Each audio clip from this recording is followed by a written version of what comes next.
জেক্সপো এবং ভোকলেটের থ্রু যে সমস্ত স্টুডেন্টসরা এইবার পলিটেকনিকে অ্যাডমিশন নেবে সেই সমস্ত স্টুডেন্টসরা কারা কারা স্বামী বিবেকানন্দ স্কলারশিপের জন্য এলিজিবল সেটা এই ভিডিও থেকে তোমরা জানতে পারবে, এবং যাদের ইয়ার গ্যাপ আছে তারা কি এই স্কলারশিপের জন্য অ্যাপ্লাই করতে পারবে, তারা কি টাকা পাবে সেটাও কিন্তু এই ভিডিওতে তোমরা জানতে পারবে। Hello and welcome everyone two online study with Priyanka.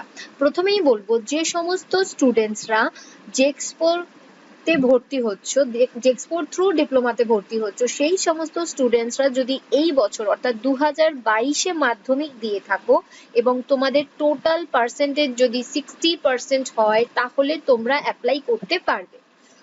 এটা হলো জেক্সপো স্টুডেন্টস। এবার তুমি যদি আগে তোমার মাধ্যমিক দেওয়ার পরে এবং ডিপ্লোমাতে ভর্তি হওয়ার যে সময়, সেই সময় যদি 1 বছর গ্যাপ থাকে তাহলে কিন্তু তুমি অ্যাপ্লাই করতে পারবে, কিন্তু সেখানে তোমাকে দেখাতে হবে একটা ভ্যালিড রিজন যে তুমি কোন কারণে গ্যাপ দিয়েছো। নিশ্চয়ই কোনো না কোনো কারণে তো স্টুডেন্ট গ্যাপ নেয়, সেটা ফাইন্যান্সিয়াল কন্ডিশন হতে পারে বা শারীরিক অসুস্থতা হতে পারে, তো যাই হোক না কেন সেটা যেন রিজনটা ভ্যালিড হয় এবং সেটা তোমাকে কিন্তু একটা পেপার বানাতে হবে এবং বানিয়ে সেটা তোমাকে সাবমিট করতে হবে। কিন্তু 1 বছরের বেশি তোমার যদি গ্যাপ থাকে তাহলে কিন্তু তোমরা অ্যাপ্লাই করতে পারবে না। তো এটা হলো জেক্সপোর ব্যাপার।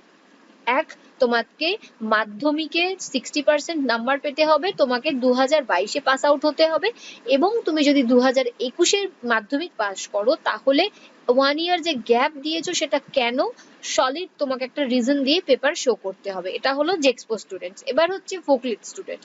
ভোকলেট যে সমস্ত স্টুডেন্টসরা এইচএস এ সায়েন্স নিয়ে পাস করেছো এবং ভোকেশনাল নিয়ে পাস করেছো এবং এইচএস এ তোমাদের ওভারঅল পার্সেন্টেজ 60%, সেই সমস্ত স্টুডেন্টসরা যারা ভোকলেটের থ্রু পলিটেকনিকে ভর্তি হবে তারা কিন্তু স্বামী বিবেকানন্দ মেরিট-কাম স্কলারশিপে অ্যাপ্লাই করতে পারবে।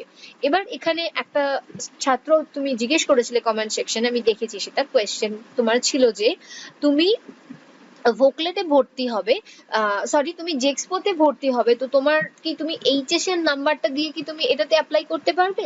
তোমার প্রশ্নের উত্তর হচ্ছে না, যেহেতু জেক্সপোর লাস্ট কোয়ালিফিকেশন মাধ্যমিক, সেই জন্য যেই সমস্ত স্টুডেন্টসরা এইচএস দিয়ে জেক্সপোতে ভর্তি হচ্ছ তারা কিন্তু এই স্বামী বিবেকানন্দ মেরিট-কাম স্কলারশিপ পাবে না, তারা কিন্তু অ্যাপ্লিকেবল নয়। শুধুমাত্র যে সমস্ত স্টুডেন্টসরা 2022-এ মাধ্যমিক দিয়ে ভর্তি হচ্ছে সেই সমস্ত স্টুডেন্টসরা পাবে, এবং যারা 2021-এ মাধ্যমিক দিয়েছিল কিন্তু কোনো কারণে ভর্তি হতে পারেনি, সেটা সলিড একটা রিজন দেখাতে যদি পারো তখন তোমরা এটাতে অ্যাপ্লাই করতে পারবে। এবং ভোকলেটে যে সমস্ত স্টুডেন্টসরা ভর্তি হবে সেটা তারা এইচএস এ সায়েন্স হতে পারে বা ভোকেশনাল হতে পারে, 60% যেন তোমাদের টোটাল পার্সেন্টেজ থাকে।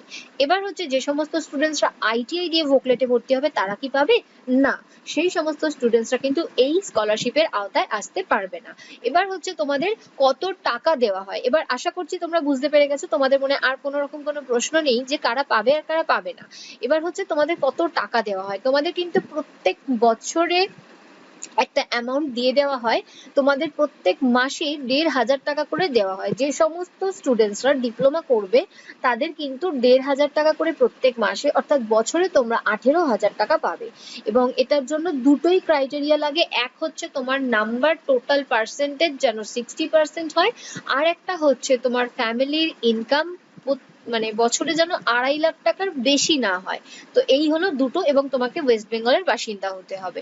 তো এইগুলো তুমি যদি স্যাটিসফাই করতে পারো তাহলে কিন্তু তুমি স্বামী বিবেকানন্দ মেরিট-কাম স্কলারশিপের জন্য অ্যাপ্লিকেবল।